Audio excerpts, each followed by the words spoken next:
Tu crois au hasard?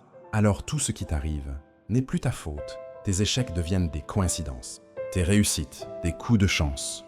Et pendant que tu remercies le destin, quelqu'un d'autre, lui, tire les ficelles. Croire au hasard, c'est renoncer au pouvoir.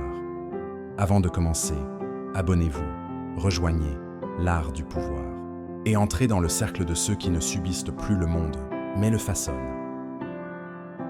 Bonjour à toutes et à tous, commençons.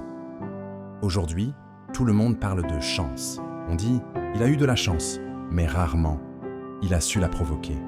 Dans une époque où l'on veut tout expliquer par le hasard, les algorithmes, les rencontres, les succès, Machiavel nous rappelle une vérité brutale. Celui qui croit au hasard abdique sa souveraineté. Machiavel, penseur de la Renaissance, observait les rois, les généraux, les intrigues. Il ne cherchait pas la morale, mais les lois du pouvoir réel. Et pour lui, une seule chose sépare les faibles des puissants, leur rapport à la fortune. Ce qu'on appelle aujourd'hui le hasard, sans philosophie, disait-il. On ne sait pas ce qu'on fait quand on blâme le destin. Croire au hasard, c'est renoncer au pouvoir. Toute la pensée de Machiavel peut se résumer là, parce que le hasard, pour lui, n'existe pas. Il n'est qu'un nom que les ignorants donnent à ce qu'ils ne comprennent pas encore.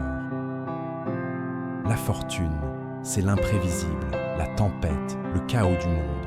Mais Machiavel dit, elle ne contrôle que la moitié de nos vies. La vertu, ce n'est pas la vertu morale, mais la force intérieure, le courage de saisir le moment, d'imposer sa volonté. Le calcul, c'est l'art de prévoir sans croire, de comprendre les causes derrière les effets. Ces trois forces s'entremêlent. Le hasard frappe, la vertu répond et le calcul structure. Regarde Elon Musk ou Napoléon.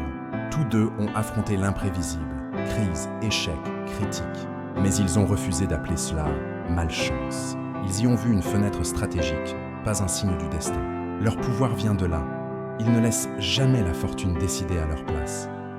Il y a deux forces en nous, celle qui espère et celle qui agit. Espérer, c'est doux. Agir, c'est risqué.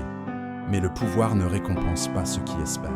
Il choisit ceux qui forcent le hasard à plier. Comme un joueur d'échecs qui ne subit pas les coups, mais voit trois mouvements plus loin. Machiavel parle d'anticipation, de tempérament et de moment opportun, le kairos. Le pouvoir, dit-il, n'est pas une science froide, mais un art subtil. Car si la fortune est un fleuve, l'homme de pouvoir construit des digues. Comprendre le hasard ne suffit pas. Il faut le dompter. Un stratège ne se contente pas d'observer la tempête. Il apprend à naviguer dedans. L'art du pouvoir préfère l'action décisive à l'action sûre. Le monde appartient à ceux qui agissent avant d'être sûrs. La clé, c'est le coup d'œil, cette lucidité fulgurante qui voit dans le chaos une opportunité cachée. C'est ce que Machiavel admirait chez César ou Alexandre. Leur capacité à reconnaître l'instant où il faut frapper.